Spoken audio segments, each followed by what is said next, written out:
Okay, today's program, our speaker is John Snell, and the topic is So Many Reasons to Love Trees. This program is co-sponsored by the Springfield Garden Club. OLLI Osher has existed for 20 years now, and every year the Springfield Garden Club has co-sponsored a program relating to gardening, the environment, or conservation. Besides the Garden Club volunteering their time beautifying the town with plantings, another main mission of the club is to share educational information with the community. These combined program offerings have provided a wonderful opportunity for community organizations to work together towards the betterment of our communities. There's also an overlap in our membership. Many of our groups have members of both OLLI, Osher, and the Springfield Garden Club. In all seasons, trees are our intriguing partners in life. This program will provide a good excuse to enjoy photographs of trees while looking closely at many of the things we don't always pay attention to, from bark and leaves to shade and shapes, from seeds and fruits to wood and CO2. John will share his marvel at these living things and their long lives. John spent much of his early life either up in a tree or under trees, and both continue to do that in his later life. While he doesn't climb any trees now, he says, he enjoys them more than ever, especially with his camera. He has been very actively involved in the trees of Montpelier since he joined the tree board in 1992, and is deeply gratified to see the difference planting trees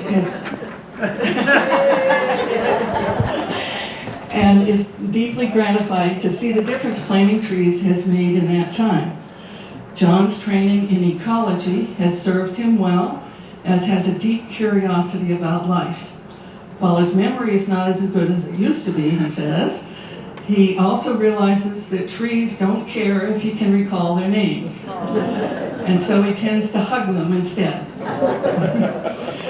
John's photos and stories will guide us through many of the reasons he has found to love trees. Please welcome John Snell. Thank you very much. Well, welcome, and thank you for coming in from this horrible weather. All right, who didn't see the eclipse? Yes, I love it. Nobody. Great. It was a remarkable experience. Yeah, I'm grateful to have seen it. How many of you, how many people can you walk by and give me their names? Anybody, can anybody do 100 different people? 50? 10? 15? Okay. If you're like me, I recognize a lot of people. I can even tell you where they live, what color their car is, all these things about them. But to pull that name out of my head some days is just impossible. Anybody feel like that? Yeah. And I don't think it's just us aging folks, but trees are the same. Trees could care less whether you know their names. We've named them so that we can communicate with each other about them and learn more in that way. That said, there's a couple of great apps on your phone that you can take a picture of a leaf or a bark, and it will tell you what the name of that tree is. Usually about 98% of the time it's right.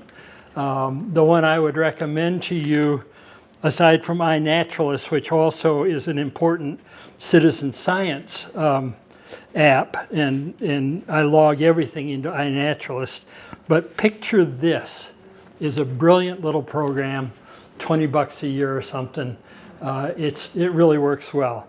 In fact, I was out here in the parking lot and came across two things. This is, just looking at the tree at a distance, I thought it might have been an oak. It turns out it's a butternut, and quite a large butternut, just off the edge of the parking lot here. Butternuts are magnificent trees, delicious also. Unfortunately, they are succumbing pretty quickly to a blight Around Montpelier, we just don't have many anymore at all. What's the botanical name? What's the botanical name of button? Look it up.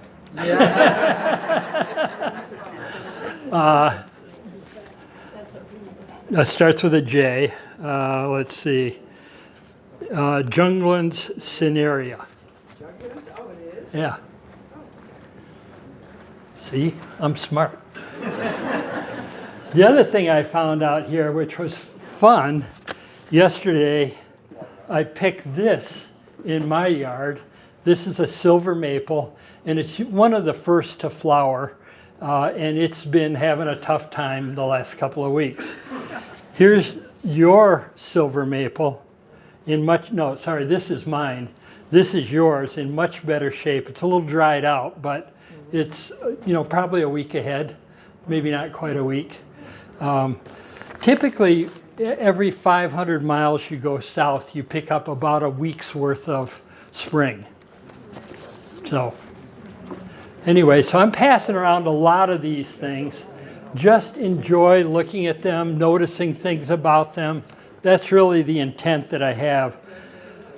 Again, the names are useful to us when we want to talk about things, but as far as I'm concerned, it's not essential today anyway that we know the names. I did want to start off by acknowledging that the place we are now used to be really different. And we owe a debt of gratitude to those who brought us to this place today, because when we came here, it was a totally different world. And this is Montpelier. This is what we did to it. This is Hubbard Park, which in the late 1800s was totally bare. It wasn't that way when Europeans settled there in the 1700s. There were no floods in Montpelier before we showed up and started cutting down trees and killing beavers for hats. And after that, it flooded every single year.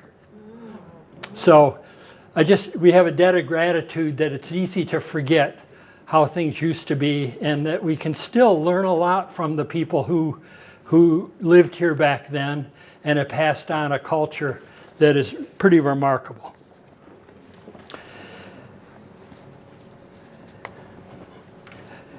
In fact, this line of trees, I'll show you in a little while, I can still trace where that line of trees is today. So let's jump right in. Some of you, I will acknowledge that I'm from Montpelier. I've lived there for 45 years. So there's a lot of things I don't know about Springfield. And a lot of these slides come from Montpelier, but I'll translate to the extent necessary. But this is Camel's Hump. Some people who lived in Waterbury Center know it very well. It's viewable from all around central Vermont and is really a landmark for all of us. I had an experience when I made this photo, and it wasn't that long ago, honestly, where I was in a woods, leaves were off on the ground, and I was just standing there, just hanging out in the woods. And all of a sudden I realized that I was one of many living things right there. And that all of these trees were just as respected in life as I am. And we started talking to each other, honestly. I know, Yeah. Now we can all talk on our phones, but we can't talk to trees, right? Come on. We've been dealing with trees for a long time. Certainly agriculture has a huge impact on the forests. Can be a positive or a negative. This is an old farm. They still milk cows every day. Water is a huge part of why we need to pay attention to trees. If it were not for trees, we'd be, in a place where there wasn't much water. Or where when the water came out of the sky, it devastated. Oh wait, that happened in Montpelier, didn't it? Yeah. So trees and water are all connected.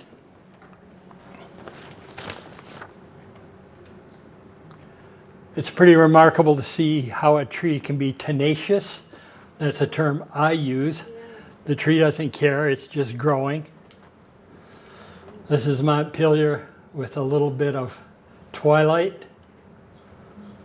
I mean, that's a good representation of what it was probably like 300 or 400 years ago, minus the gold dome. In the fall,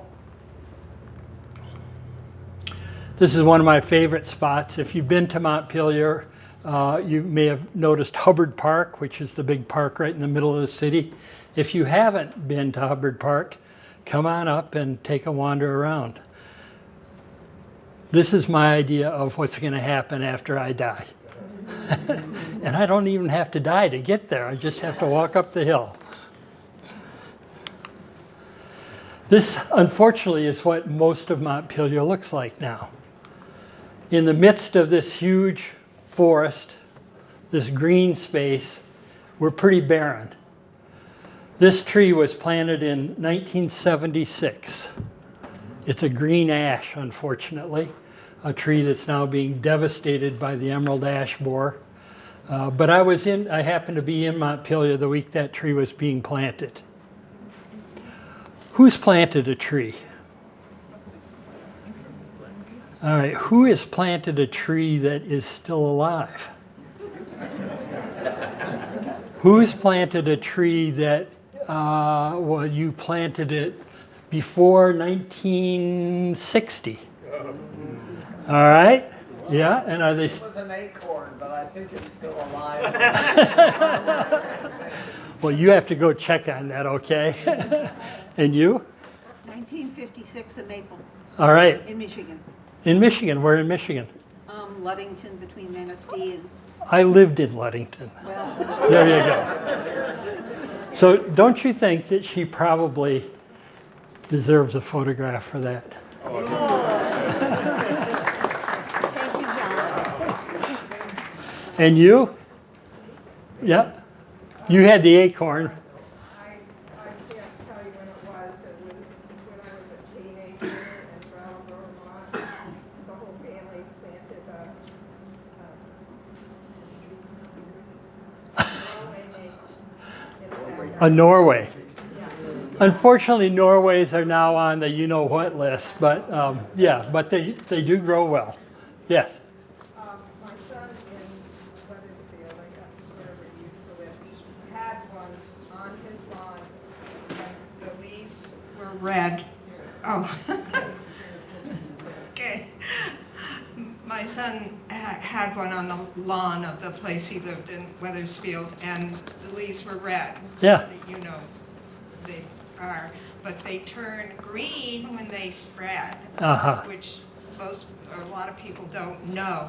And my son's father-in-law, who worked in the woods, insisted that it was a red maple. I didn't want to correct him. Oh, That would have been my guess. Well, so thank you for planting trees. Who's planted a tree in the last 6 months? It's winter. Well, yeah, it was, November was, even December was plantable. Did you? How about 8 months? Did you have one? Yep. A tamarack, beautiful. There is a tamarack branch going around, if you haven't seen it. And I have a photo for you of some sunset on some maples.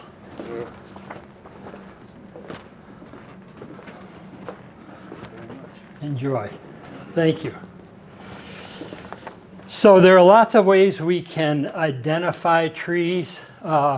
This is another Norway maple, and we plant them on streets or have because they're pretty rugged.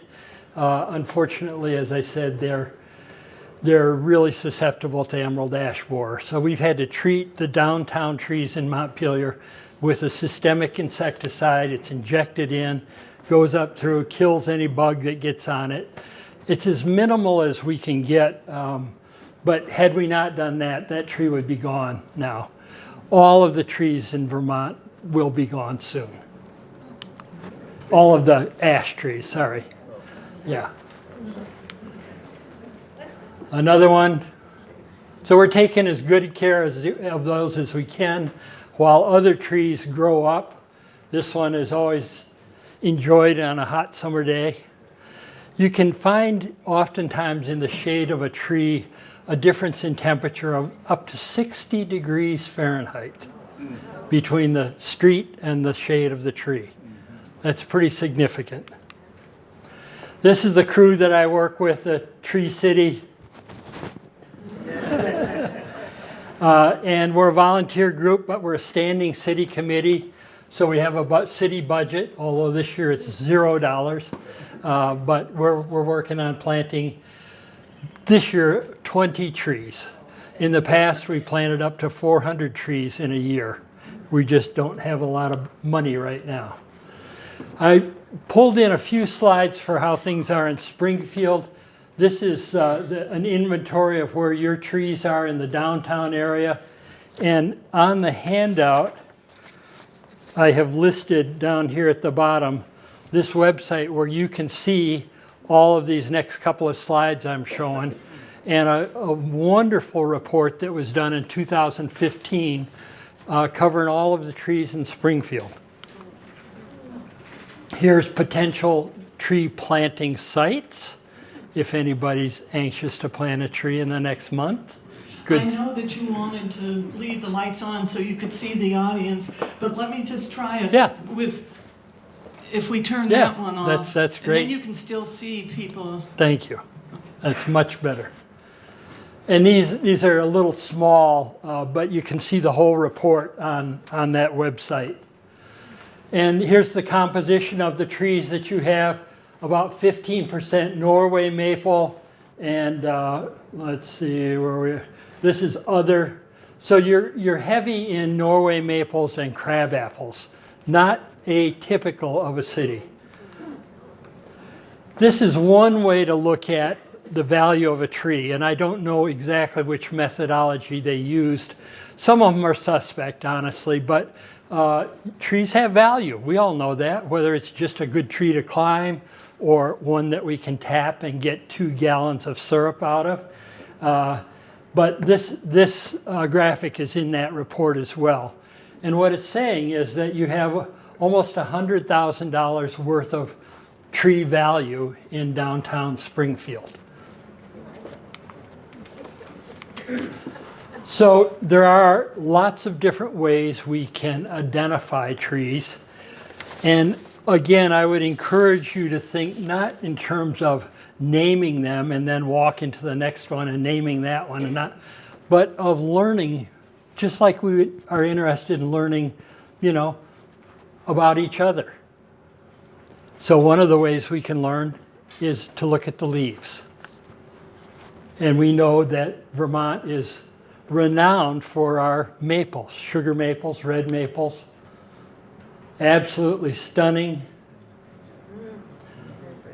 This is not a fall maple leaf, is it? No, this is a spring maple leaf. Yeah, the second season, if you will. Some people, myself included, thinks it's even better than fall. This is what it looks like on a hillside. This is what it looked like last week. So again, we can look at trees, and we know that conifers are trees that keep their leaves all year long, for the most part. And one of the beauties of a conifer is it tends to shed the snow, although there are some varieties that when you get a heavy snow like last week, it'll break the branches right off. This is white pine. All right, so if this is what your tree looks like, this is it. Beautiful. This is the new growth. That's one season's growth on this tree. You can always look at a tree and see how much it's grown in a year. It's a good measure of health. Cedar, a tree that was economically very important in Vermont. Unfortunately, a lot of them were cut down they then distilled the cedar oil which had a lot of value. Here's again new growth on this balsam. What's this one? Tamarack. Yeah, tamarack. This is the one that you had with the cones on it. I planted this tree when my son was this tall. I saw him yesterday. He's this tall. 48 years later, this tree is about 70 feet tall. Another way that we can really look at trees is by the leaves, different shapes, different seasonality to them. Anybody know this one? Ginkgo, yeah. Ginkgo is a remarkable tree that was virtually extinct to much of the planet. It still grew in the mountains in North China when it was, quote unquote, rediscovered by Europeans, that we became so infatuated with it that we planted it all over the world again. It's a remarkable tree. I'm going to talk about its sex life in a little while, just to pique your interest. Sumac, again, not a huge tree, but they can get to be 30 feet tall. More a shrub, a bush, grows in scrub land. This is a tree that we don't have native in Montpelier, but you do down here. Anybody know what it is? Sycamore, yeah. And they have huge leaves. I mean, if Adam had had one of these, it'd have been no problem, right? Some trees look a lot alike, so this is a place where you really got to do some studying to know whether it's a cottonwood or an aspen. Very similar. And they all start out as little tiny seeds for the most part. Unbelievable.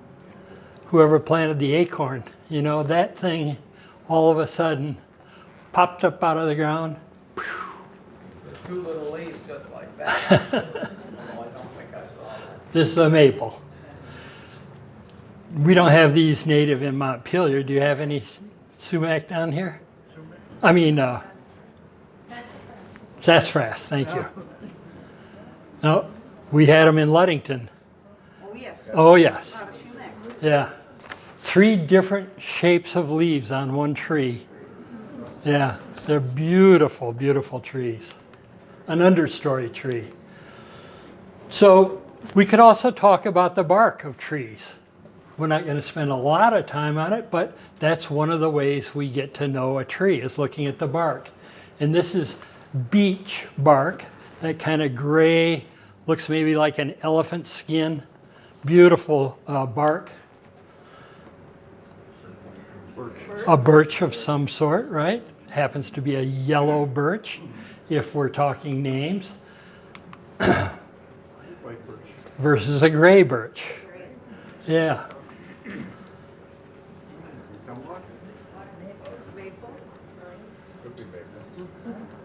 Could be a lot of things, huh? Yeah, I think it's a cherry. This is, again, one we don't have in Montpelier. I don't know whether you have shagbark hickory here. Shagbark hickory. Just a little tidbit while I have this. A lot of times this house is used by a bat as a place to hang out all night long. Yeah. These strips can be, you know, 1.5 feet long, and they produce fabulous nuts. White ash, a magnificent tree. Again, it's being heavily harvested because they're being killed. And if we can get them down and milled as lumber before they're dead, they have a lot of value.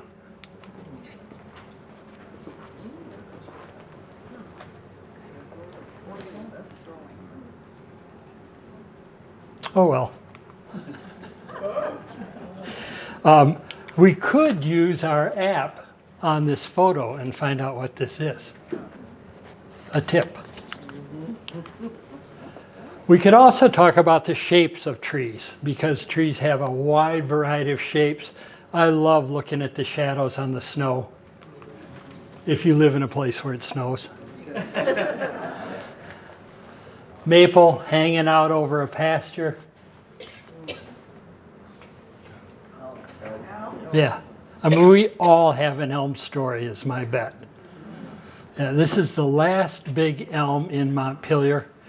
It probably has some significant resistance to Dutch elm disease. You know, even in 1999, I had a list of 20 big elms in Montpelier. They're all gone except this one now. So, yep. I saw some of these willows coming out in bud, almost ready to blossom on my way down here. A black locust that I love to photograph. It's right outside my window. Good old sugar maple. So just by how these things are shaped, we can get an idea of who they are. In the same way that when my wife sees me walking down the street, she knows it's me, right?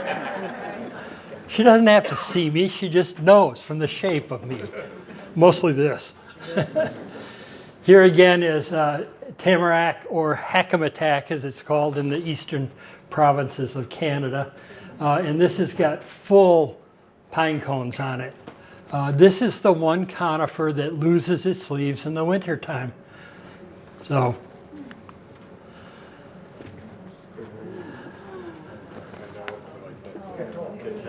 catalpa, or a bean tree as I call it. Growing up as a kid, I had one of these next to where I hung out. We can also look at the buds of trees. And this is a photo from a friend of mine, just to give you an idea of how magnificently structured these things are. Each one of these has a purpose.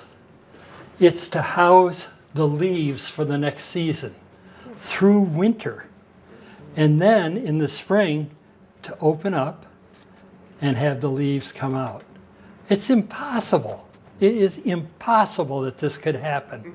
And in so many different ways. And one of these this is the butternut that I showed earlier. Beautiful little buds of serviceberry, one of the first trees to bloom in the woods. Pussy willow.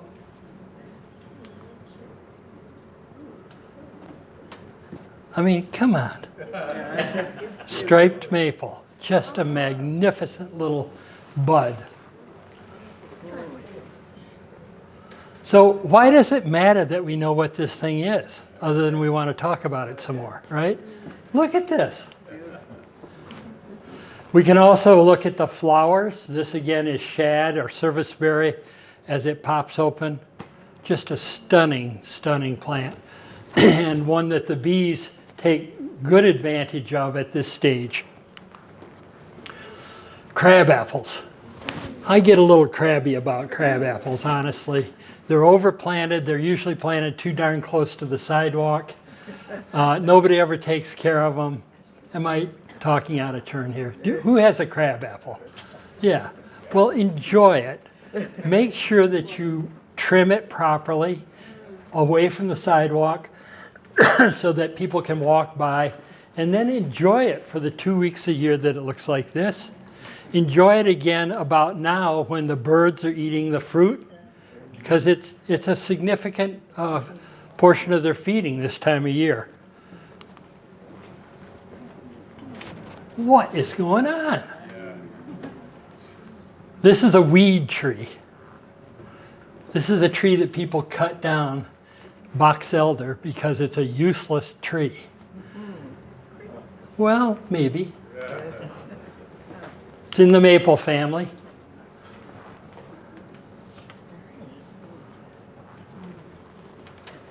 These are flowers. Ways to identify the trees. Flowers, male flowers. Some trees have male flowers, some have female, some have both on the same tree. Some change sex. This is catalpa.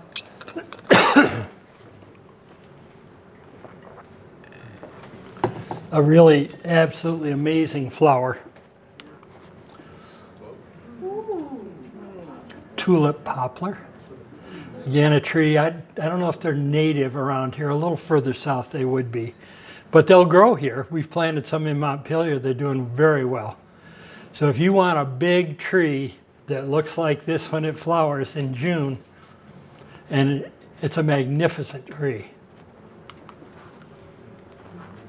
One of many kinds of willow in flower. This is a good time to go look at willows blooming too. Okay, here's one. Any guesses? Chestnut. How do you know that? I look at trees a lot. You what? I look at trees a lot. Good. Are there chestnuts in this area? No. Yeah. Well, ones that we've planted, but no, Right. never seen a native one. Yeah, there may still be some natives. I don't know that either, but this is a tree that used to be 30% of the forest east of the Mississippi River. 30%. And it was responsible for feeding not only human beings, but all the animals in the forest because it produced a huge crop of mast or nuts that were very nutritious. Then we imported some things from Asia, and now in a matter of 30 years, the chestnuts were virtually gone. There's still a few natives around. You can plant these. There's no guarantee that they're going to live, but this is a tree that I planted in my yard. It fruits every year. It's now 40 feet tall. So I would encourage you to plant chestnuts. You may have the one that is, sent down from the heavens to repopulate Vermont. Who's sensitive to oak pollen? Some people are very sensitive to it. This is what it's going to look like in another month. These are oak flowers, and they produce pollen that really irritates some people. Doesn't irritate bees. This is a notoriously beautiful bee flower, black locust. When this thing goes into bloom, and it's usually in June, you can hear these trees because they're full of bees. You can smell them all over the city. And I know they're here. I've passed a few coming in. They are so sweet smelling. Here's one.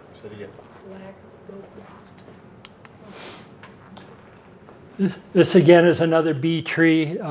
This is a linden, a little leaf linden, but a linden or a basswood that again is a huge attractant to bees, provides a lot of pollen and nectar.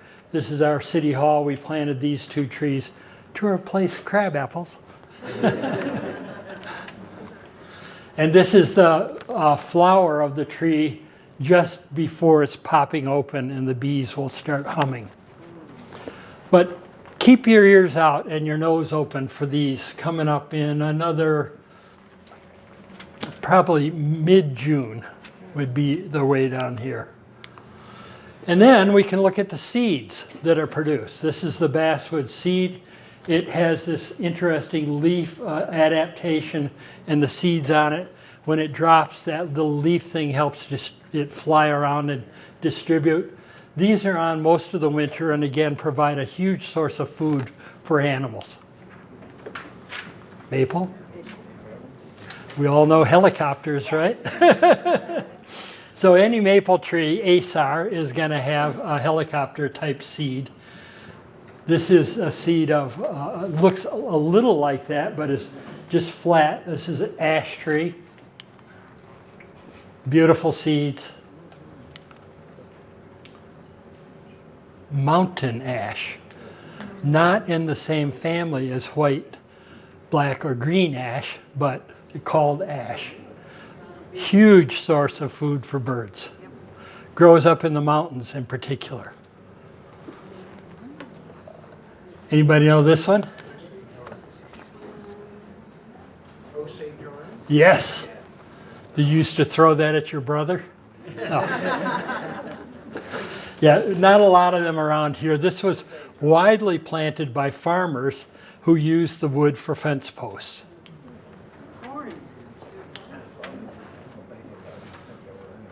Hop hornbeam. Again, I can't really identify it from this picture other than this looks like a hop, doesn't it? Yeah, and then we could probably look at how the buds are arranged, but you know, just like I'm guessing at that person walking down the street, I'm guessing that's a hop hornbeam. How about this little seed? A teensy little thing will grow into a tree this big, or that 10 of us could reach around. Cottonwood, yes. Without this little seed, the West would never have been settled by white people, because it grew along the rivers. The riverboats came along and they needed something to throw in the boiler, and it was cottonwood. And that's what allowed the quick distribution of Anglos into the West. Most people think, oh, I hate that tree, cut it down, it plugs up my screens every spring. Yeah, trees are messy. Are people messy? Yeah, we are. You know, there's a lot to deal with people. Same way with trees.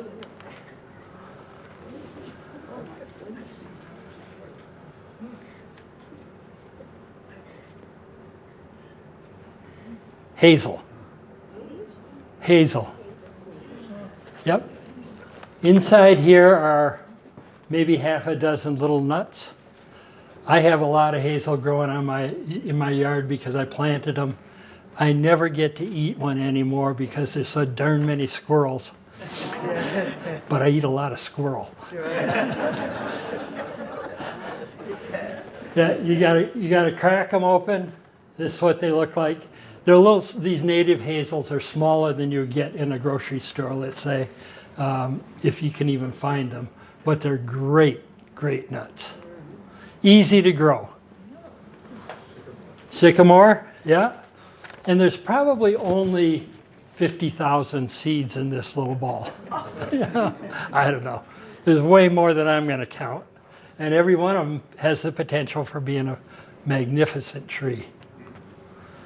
So we've seen that we can look at, is it a conifer or deciduous? What do the leaves look like? What do the barks look like? What's the shape, the buds, the flowers, the fruit, the seeds? Let's talk about sex. Anybody want to talk about sex? Some flowers, you have to have flowers to have sex. Some have both the male and the female on the flower, like this. This is a wild cherry. This one as well. We've got stamens and pistils, male and female. This is a sumac ready to flower. The flower will open up. So there's all these different ways that trees have figured out how to reproduce. This is the sumac after the seeds have opened up, or the flowers. This is one of my favorite trees, and these are the little seeds that have just begun to form after pollination. This is a striped maple, beautiful plant. Good understory tree if you have a place where there isn't a lot of salt in your yard, but you want just a couple little trees along the edge, and especially in part shade. Find one of these in the woods and move it to your yard and just enjoy it. It'll talk to you. Oak, again, the pollen here. These are the male flowers. The female flowers are insignificantly small, but you get an acorn out of the deal. So can't argue with that. Got to have the women.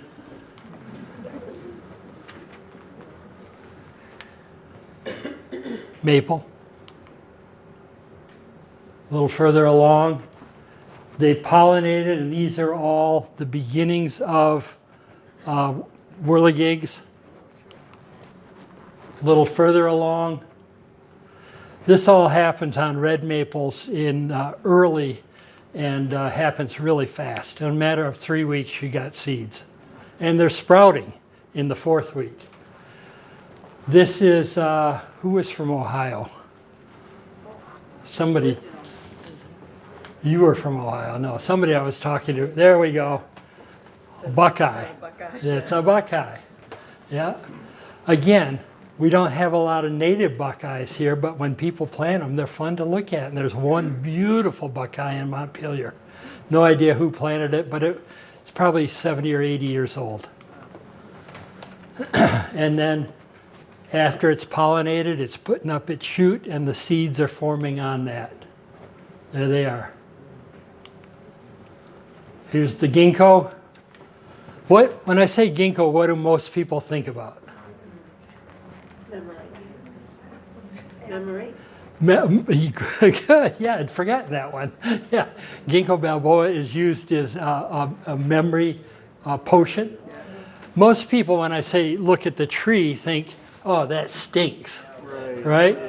If you grew up in a city where there were female ginkgos on the street, they're notorious for smelling like dog poop. The problem is not the tree or the fruit, but the fact that we leave them all over the sidewalk, walk on them.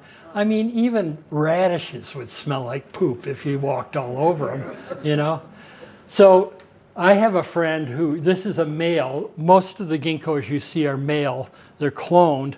I have the only female in town, and when it drops its seeds, I pick them all up. It's fruit.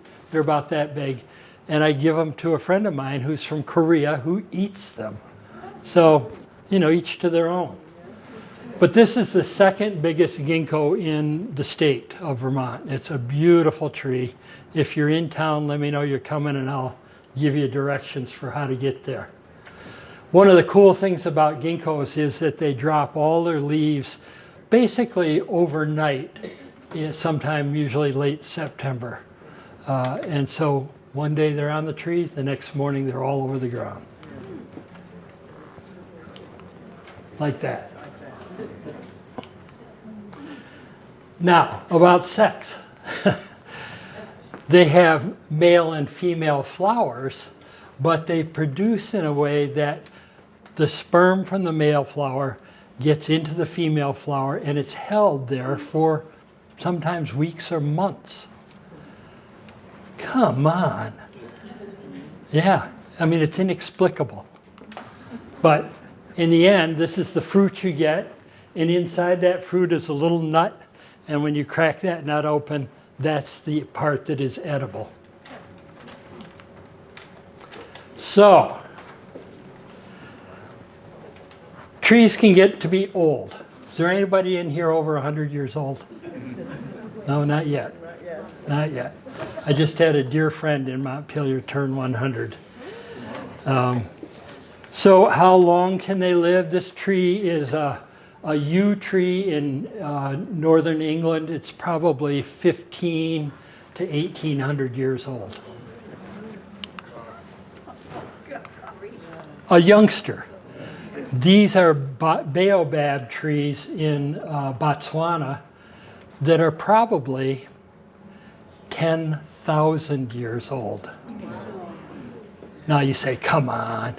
Well, we don't know for sure because baobabs don't put on growth rings. We couldn't cut one of these down and count the rings. But estimating what's going on around them in the way of human activity, 10,000 years is a good number. And if you're in Botswana, go see these trees. I just wondered if anybody has drilled out a tiny core from the middle of one of those and tried dating it by carbon. I don't know. That's a good thought. Whether they could be carbon dated, I just don't know.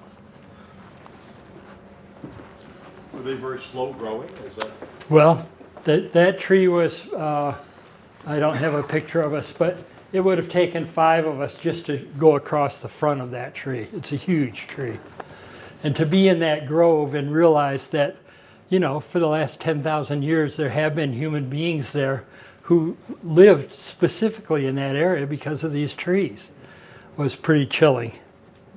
A person standing in front of that, I've seen them, but they're like a quarter of an inch tall. Yeah. Next to that tree. Yeah. Yeah, I mean, that's 5 of us across like this. And that, not even all the way around. This is a tree in Mexico, a banyan tree, not quite as old as 10,000 years old, but, you know, probably 400 or 500 years old. They grow quickly. They send down these branches that become roots. This is a tree that's fairly easy to date in Cuba, a kapok tree, the ones that they made life preservers out of, the fluff on the fruit. But these came over from Africa with enslaved people. So it's very easy to date when they came. And this particular one, and many of them, were planted in a place where people could visit them every day, and they were basically churches, because they were considered a holy connection to the homeland, and people had altars around there. This is good old Vermont. My friend Michael Sherman, this is the largest crack willow in the state of Vermont, in Middlesex. Pretty big tree. I don't know how old it is, but... And these are from an area near Marshfield that was never logged off. So even though the trees don't look huge, you can look at them and understand that they were never logged off. Sugar maples in particular, I've been really impressed with how they can live beyond what you'd ever imagine. You know, there's nothing holding them up and they're still sending out new leaves. So don't think you got to cut down a tree just because it's old. Just like, don't put me in the grave yet either. But we do have to pay attention.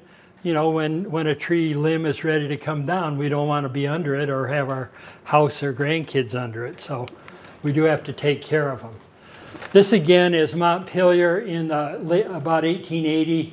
This one row of trees grew along the stone fence here. And I figured out where it was in Hubbard Park today and went up and traced it. And these trees were not in that last picture, but they were the sons and daughters of the ones that were. This one probably was a seedling in that earlier picture. And you could trace it all the way up the hillside from that one photograph. So I just find it a lot of fun to look at trees and really enjoy their histories like that. Trees do age, just as my skin begins to look a little like that. This is a yellow birch. Here's the young baby butt of yellow birch. You know, it's a beautiful tree. But you give it 100 years and this is what we look like. Trees also can live indefinitely, and willows are good examples of that. Willows will sprout from the twigs. So this branch fell down, and the hormones in it say, I want to grow, I want to grow. So it sends up millions of little shoots. If it lands on the ground completely, we'll have a bunch of willows growing there. We can have nurse logs. This is a log that fell down, and ultimately you end up, a lot of yellow birch have a nurse stump or a log like this. The seedling sprouted in the stump rotted, and you're left with this tree standing up like that. Or this. Or this. Those rotted logs are beautiful sites with nutrition, moisture. Nobody else wants to grow there.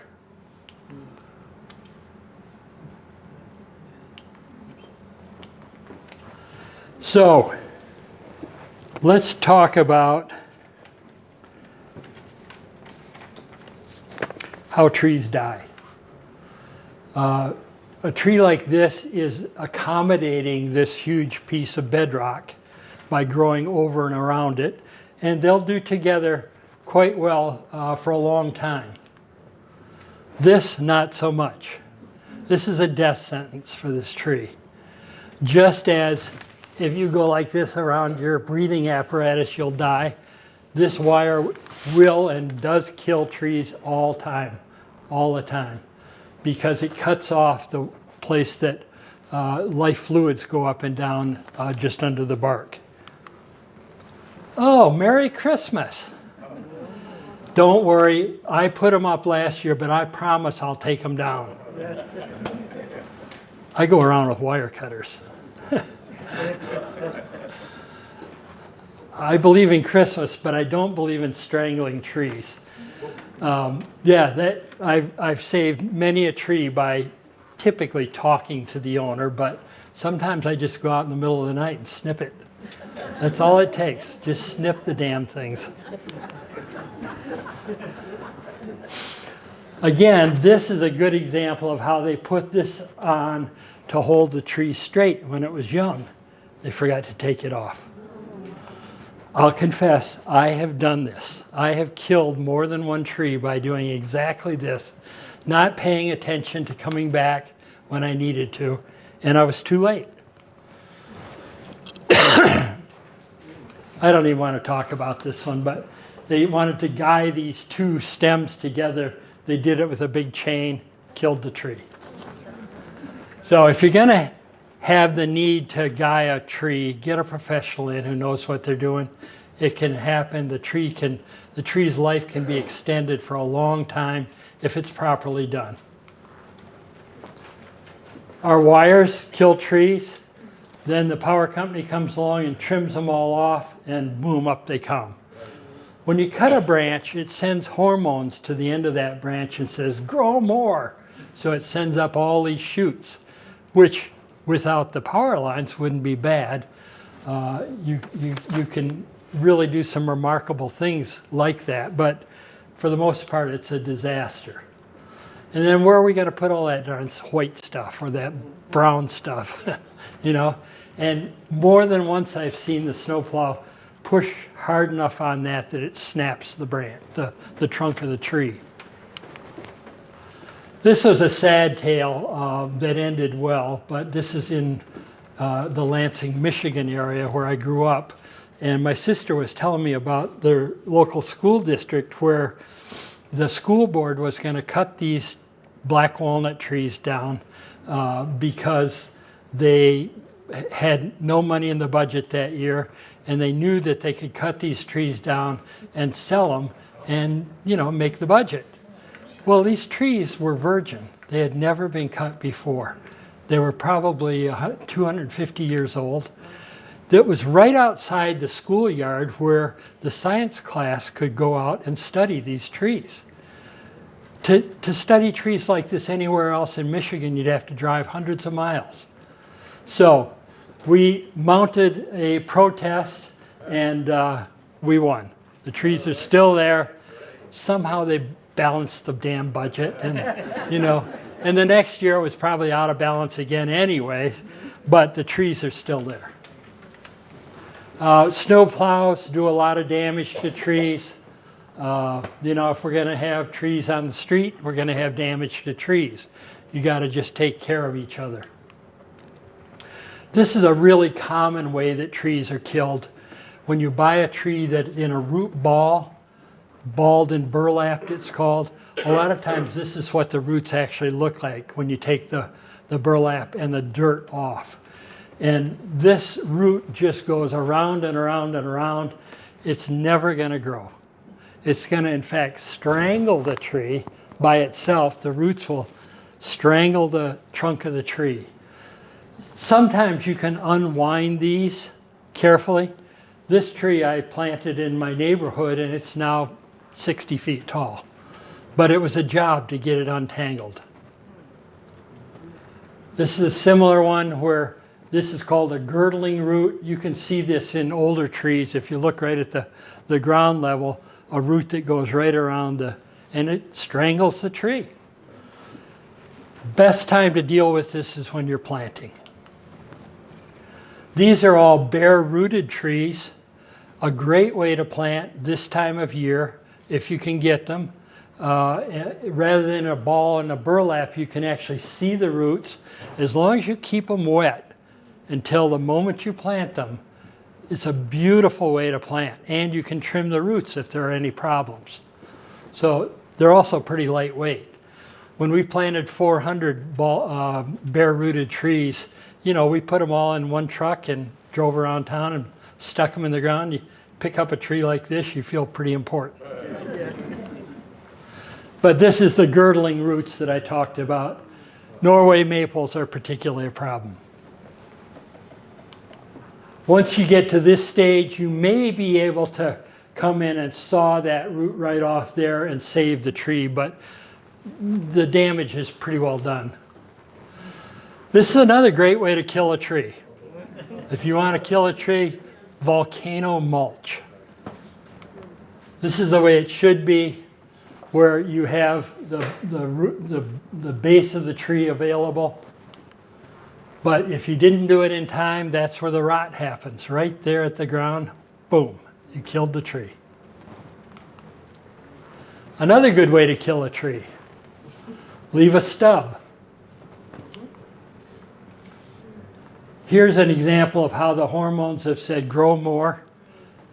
If I'd cut this right here, or here, this is an even easier place to see it, right here, it wouldn't exactly heal over, but it would close over and prevent damage in the future, would be fine.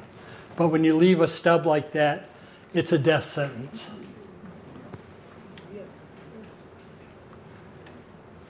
This is at the Kellogg Hubbard Library in Montpelier. There was a whole other part of the tree that sheared off in a snowstorm. They wanted to cut the tree down. I said, no, don't do it. Just wait. And so we wait 35 years and it's looking really good still.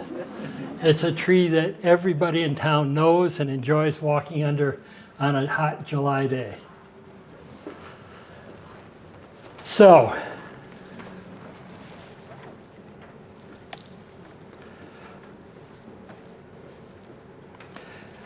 trees are part of life.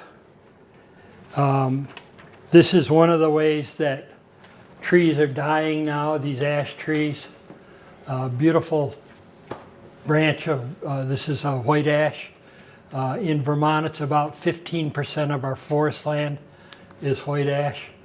These are green ash planted around a building in Montpelier that clearly are not doing well. And the emerald ash borer has laid its eggs in there. The eggs have hatched into a larva. The larva chews its way around under the bark like this, leaves what are called galleries, and that again cuts off the way that the nutrition goes up and down in the tree, and the tree dies. Once the tree gets this far, an ash tree is so brittle that it's really not only dangerous, but it's much more expensive to take down. So if you have an ash tree that you're fond of, I would encourage you to either cut it down now, or if you want to keep it, have it treated with an insecticide. Has to be done by a professional, costs about $10 per diameter inch. So a 10-inch tree is going to cost you $100. That $100 will last 3 years. You decide whether it's worth it. It's the only way the tree is going to survive. This is what our forests are beginning to look like. The proverbial crap's about to hit the fan this year in Vermont. There's emerald ash borer everywhere. We just can't see it like this yet, but in another 2 years, our woods will be looking like this. Are there other trees affected by the emerald ash? No. Well, there's one other, but it's a minor tree. Yeah, only the ash. One of the consequences of it is, though, black ash is also affected. Anybody know the importance of black ash? It's used, the bark of it is used to weave baskets with, and has been for centuries by the native people of Vermont. So once those are gone, they're being harvested and the bark's being stored. We hang, and you may have seen these green traps. There's a sex attractant in there that allows us to see whether there's a bug. It sticks to the goo in the trap. And that's one way we can monitor where it is. But we've all been through the devastation of the elm tree. Just really sad when you see them closing up like this, they're gone. Yeah. So if you have an elm in your neighborhood, go hug it while you can. This is my dear friend Ashley is hugging the last big elm in Montpelier. Again, if you're in Montpelier, this is just east of the State House. Go hug this tree. You need it. This is what it looks like. It's a gorgeous tree. This is my friend Adam. He's pruning the dead wood out of it. That's one important thing to do with elm trees that you want to preserve, is to cut all of the little dead wood out of it. Well, it's a job. You know, he spent 2 days up in this tree. Doesn't happen every year, but when we get enough dead wood in there, he's up in the tree again. Here it is with snow on it. It's a beautiful picture. It's a gorgeous tree. Here it is just coming into spring. There it is in full flower. Yeah, you don't think about elms flowering, but they do. And they're beautiful little seeds like this, seed pods, by the billions. I mean, you can rake up bushels of these damn things when trees are messy. So let's, I'm going to blast through some of this, so if I'm going way too fast, don't worry. You'll never remember it anyway.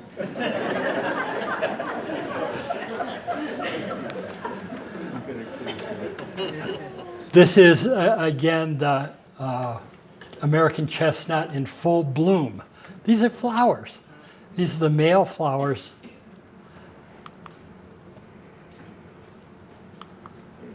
And there's the fruit, the nuts beginning to fill out. There's the nut popped open and the seeds are in there.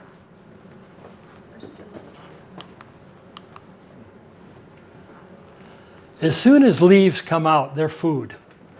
They're food for whoever is hungry and can eat them. So this is a beech leaf. Here's some caterpillars. Yeah. Oh, hey, they got to feed their babies too. Come on, you know. It's all part of a bigger cycle. We can get attached to one or the other, but what about the poor beavers? We monitor where the beavers are in town, and if they're heading towards an area that we want to protect, we put chicken wire fences around them. At one point, we were considering trapping them, and we would have lost half our tree board members who were totally adverse to doing that. Thankfully, they won the day, and we didn't trap any. Trapping beavers is useless. There's going to be more there soon. So you can fence them. Here's my friend John. But birds live in trees, so that's important. This is a great time of year to see where all those darn birds had nested, and we couldn't find them when the leaves were there. Right, yeah. They live in the holes in trees. Don't stick your finger in there. They chew the wood and make nests. So various kinds of wasps. They eat the fruit and feed each other.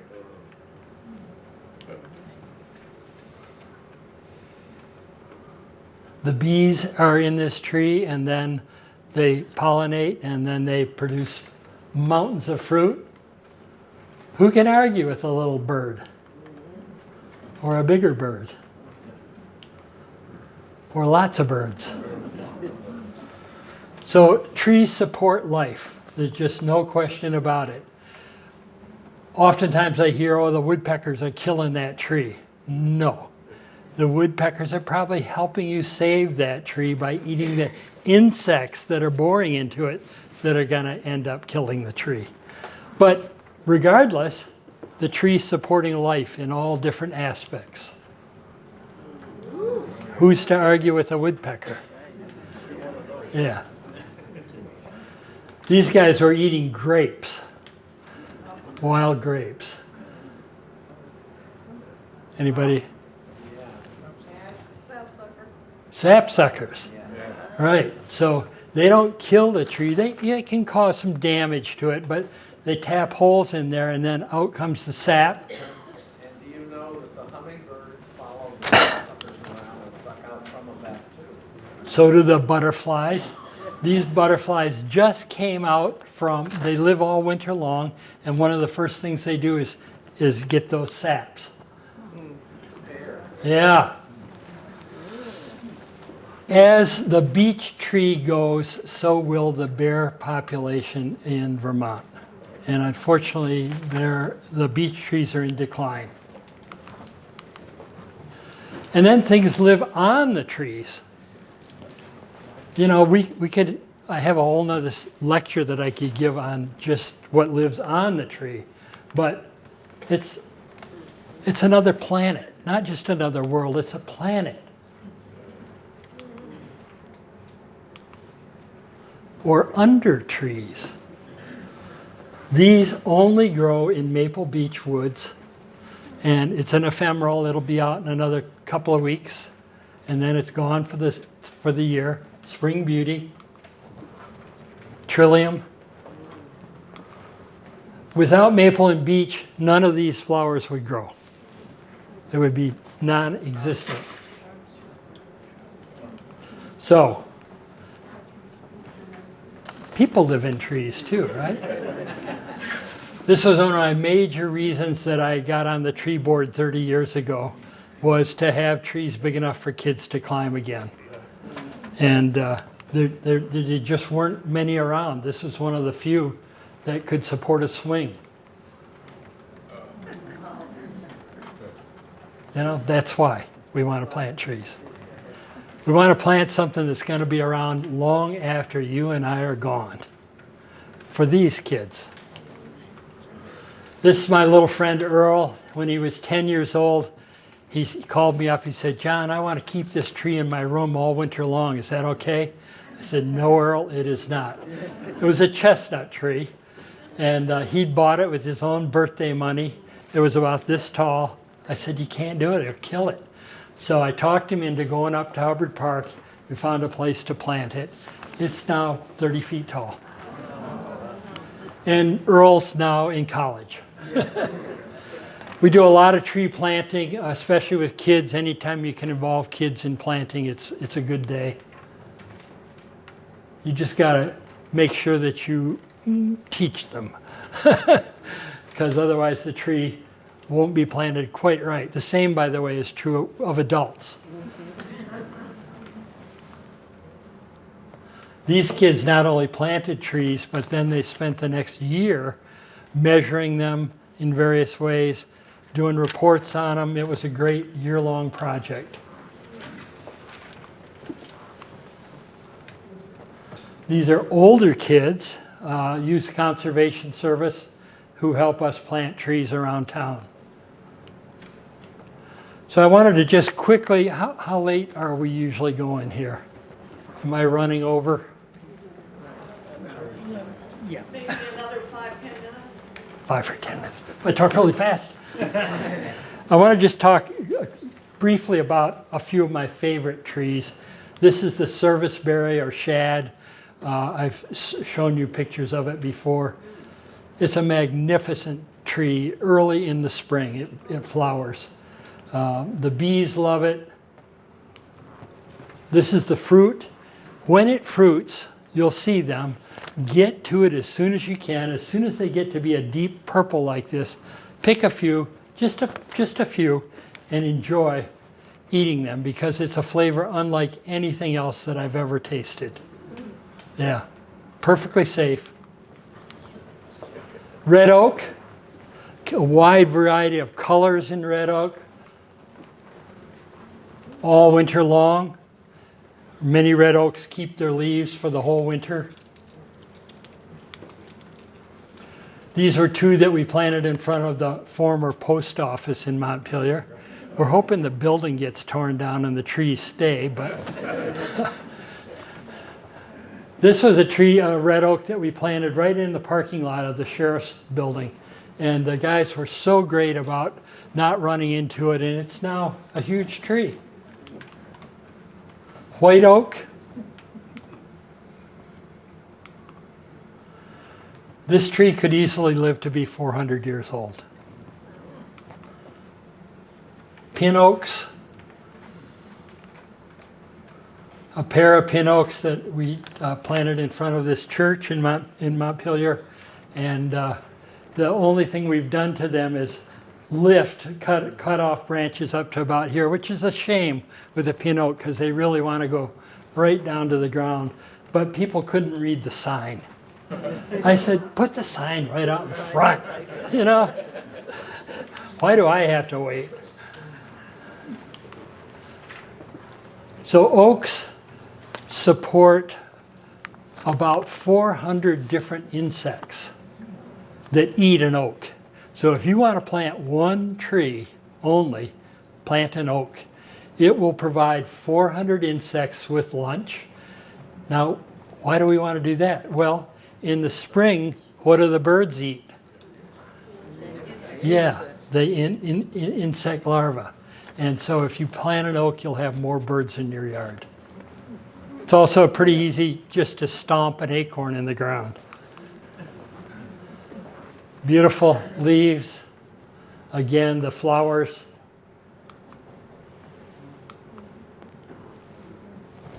I see this tree every day. This is a bur oak. This tree could easily live to be 400, 500, or 600 years old unless somebody finds a reason to cut it down. And we seem to often do that. Beech trees. You can tell a beech from the bud. It's a very pointed bud like that. And the thing I love about beech this time of year, every single day if you look at the bud, you'll see it just getting a little more and more unfurling. Literally, this is every day. And out pop these magnificent things that, I mean, it's origami, isn't it? There you are. And when they get to be about this stage, like I said, they're delicious food for insects. Now, how does this happen? How does this happen? It's impossible.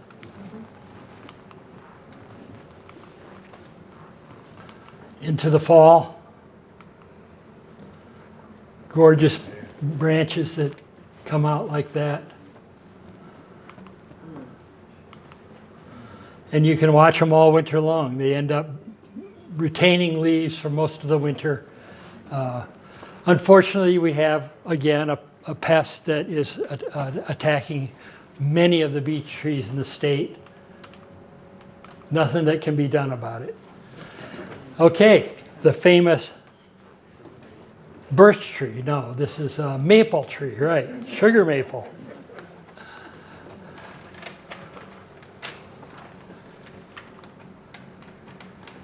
The spouts had been pounded in. This is the grandmother tree. This is the daughter tree. Literally. Beautiful flowers. Red maple in full flower. The seeds, the green seeds beginning to form within a day or two of the flowering. And then the flowers go down and provide nutrients.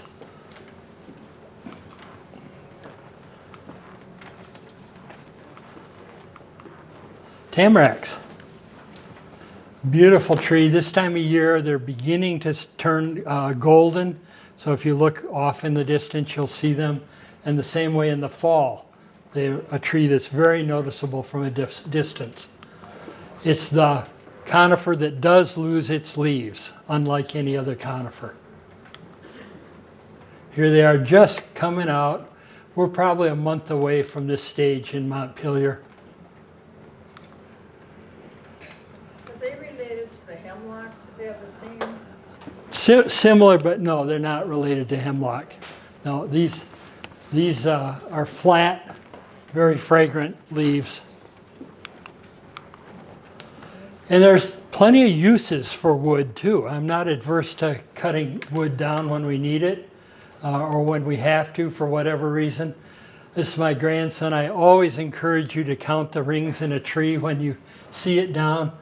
Why not? You know, just like me. How old are you, sir? You know, 82. 82. Magnificent. You got 7 years on me. I'm coming up. This was in a cemetery in Montpelier, the Catholic cemetery.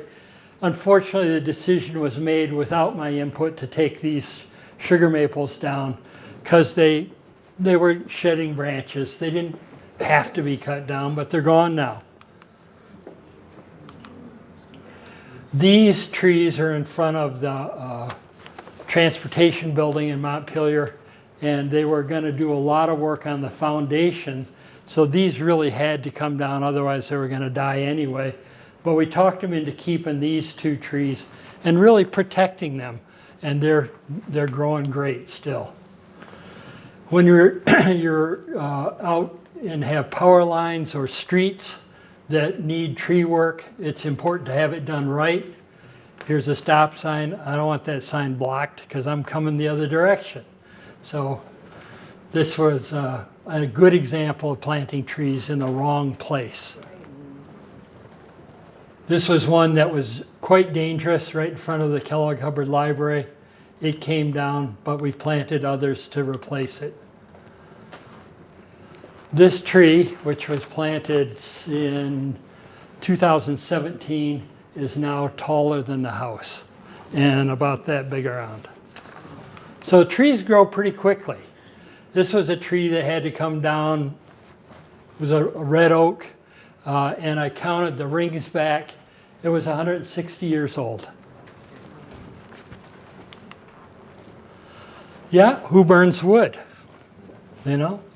Yeah, it's an important resource. And there's ways to get it without damaging the forest. My house, built out of pine, rough sawn.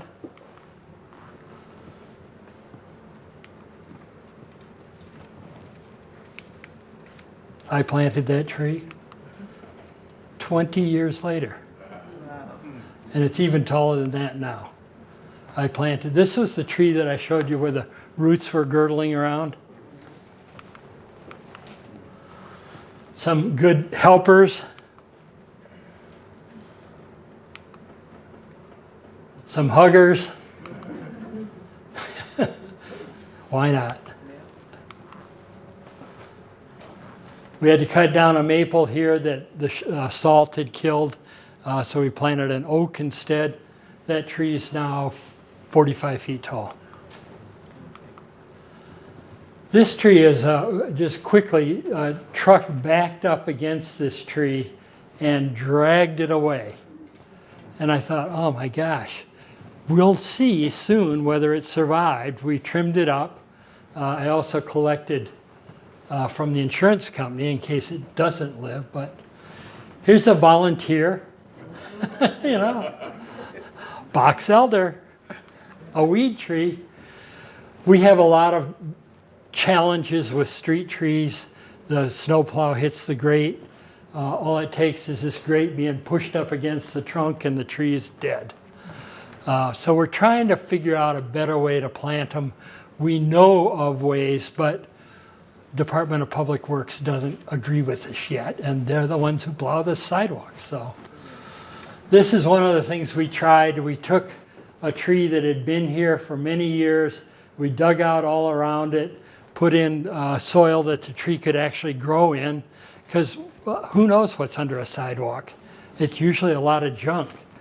And that helped.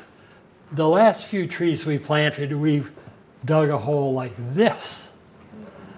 Now, this is not inexpensive. This is a $10,000 hole. Can you talk your city into planting $10,000 trees?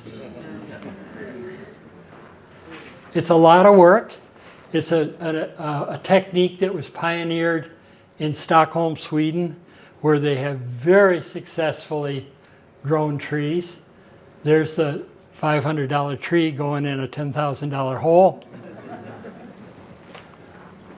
And it's working. No, not. But it will be working. We're planting 2 more in June. So, they're magnificent.